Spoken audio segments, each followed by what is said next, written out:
Ohaneze Igbo mụrụ nze mụọ ọzọ. Ekene m unu gị bụ onye na ọma na-ege m ntị. Ekwubugo m ife a ka m kwukwekwu ya ọzọ. Ibe m ji ekwula okwu a na-ekwu abụrụ iwe ọzọ maka nwanne m nwoke na ezigbo ọkwụ aka m na soshal midia bụ Okija. Agwara m Okija na afele mba ụwa wee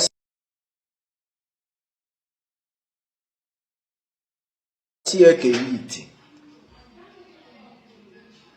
na akwala abaghị na ndị agha abịa ka a mara iwe ị na-eme. Chee nọ iwe nji egwu egwu.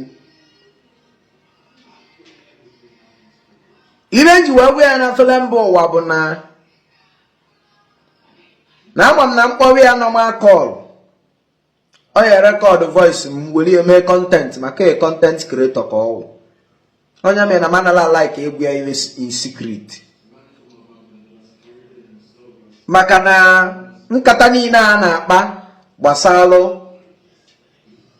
ọdịnala na omenala Igbo na ndị dibịa, information ya na-eru m aka before mee. Wee gwa Okija nwanne m si ya were ọkpa were ọsọ were ije gbada ọka ka ije verify ya yourself before we ejila aka bịa. Okay, now 2 days ago bụ Sunday etile arụ na nke Okija gba ọsọ. Kedu ibe na-agbala ọsọ ma ịma na aka gị dị ọcha? Okay, now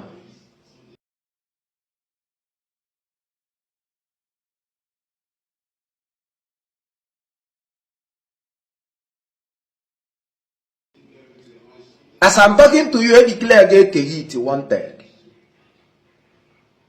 Maka na amara ibe na-agbala ọsọ.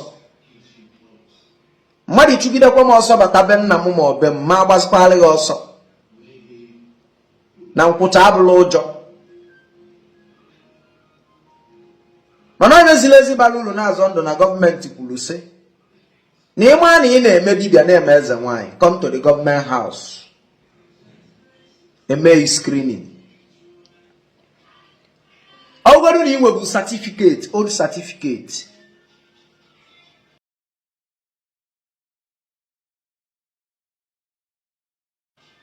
Or old ID card or whatever. Me register to go.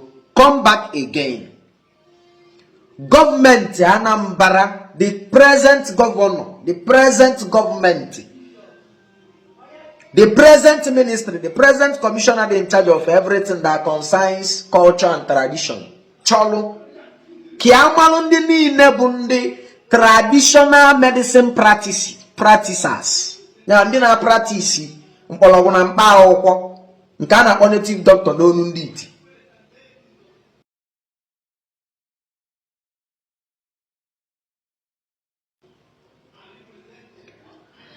N'ibi ya amadebe wụ na Chukwu welite gọọmenti ewelu. Onwere onye na-amalụ gọọmenti aka. Ọ gọọmenti bụ ihe ọ dị n'aka ime obodo ka ọ dị mma. And iwe ọwụ na baghị eme ka obodo wee dị mma ka baghị eme. Awesi onye ọwụ na kunye je ọka ka ije identify ya yourself with the present law. Ịbata die ịmara agụọrị the law. Ichekiche onwe gị onwe ebe isi eri mpeli ime gịnị iwepụ nke ahụ na gọọmenti edego law kwuo na ba chọrọsi iwe dị etu. Eskrin cheyi ifilie form ifiliche form ịkwado anali nọmba idetuo nọmba eji enweta yi etinye ya na group chat platform. Ibe gọọmenti chọrọ imewu etu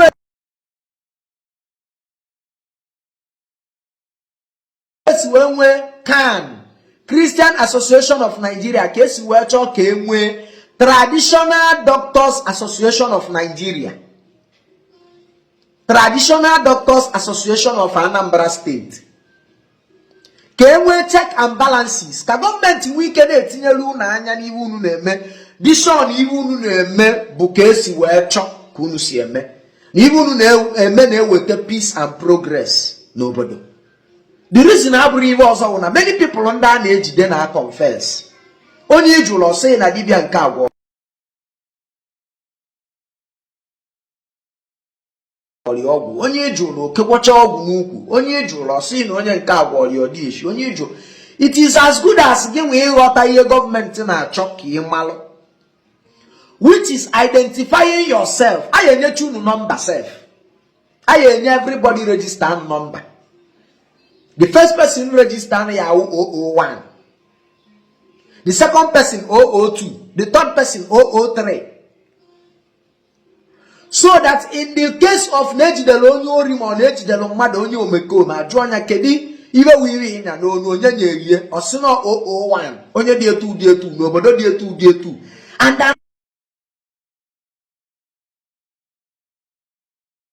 another thing, your PG, your Igbo must know in a media in that town. These are the credentials here with the all the step by step. Your local government chairman, ya man in a media and that local government. It is screened. In we can balance your melon when you also. Go and cool down and read the law.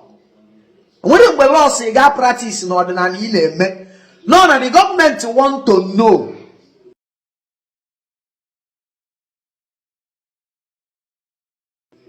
They involve me, yeah. Let everybody be registered. You tell your number. You will tell your number, will tell your INN.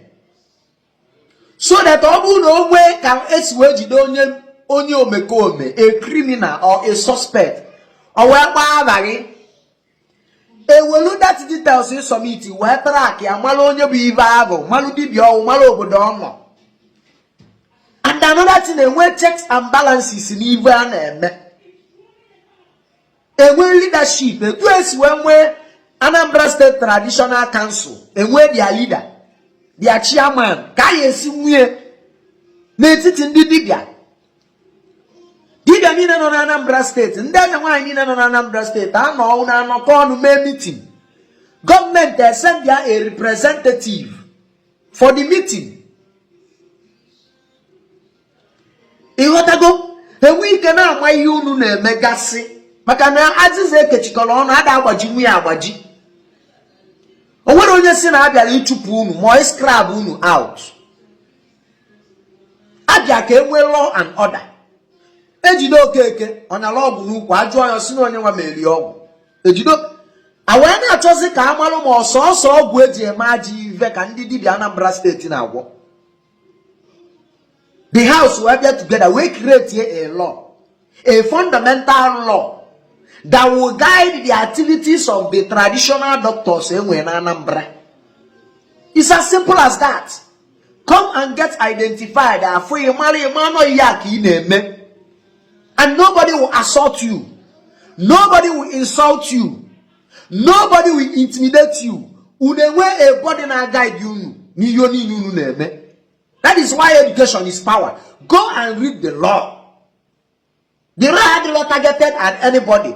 Oh, mgbe kwugo onye ọrụ na bịa register ikwere abịa mgbe aka ndị ilo yeje dele petition against you na government na police na DSS because rafugo they try identify from there government abịa be mana ọ bụrụ na ikunyi je mee ihe kwusi mee follow the process nweta your document your certificate and ID card abata be you go see what the thing ejewalo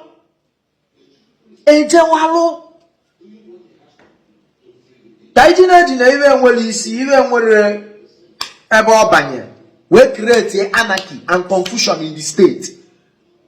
You cannot fight government. Soludi Nafuanoro in that seat as the governor in his power is a duly elected candidate of a party that became a governor for everybody. So whatever decision you make in the state, you have really decision you favor the state. You bring about peace and progress in the state. But even now your government, even now your governor have rewards or what is si for can actually dibia.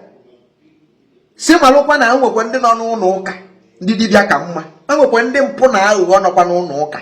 na somebody dị ka onye eze Jesus ọ na-edu so many youth eje na mmiri ọ na-egbu anụmanụ na mmiri na-agbụ ya ọbara na mmiri ọ na-atụ ya ego na mmiri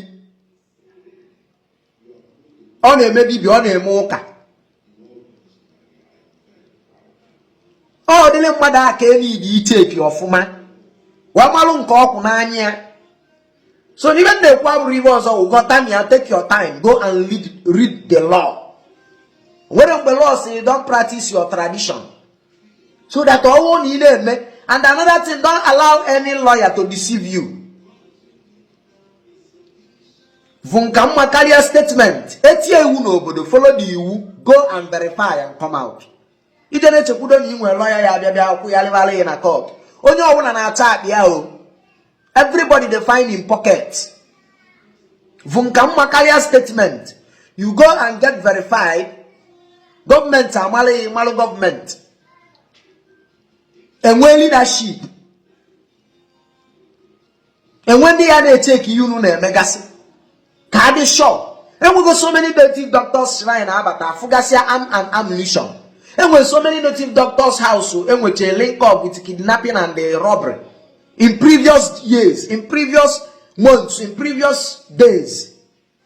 And that is why the government want to tell some certain reoccurrence. Welonum melive. Welokun rapum mem.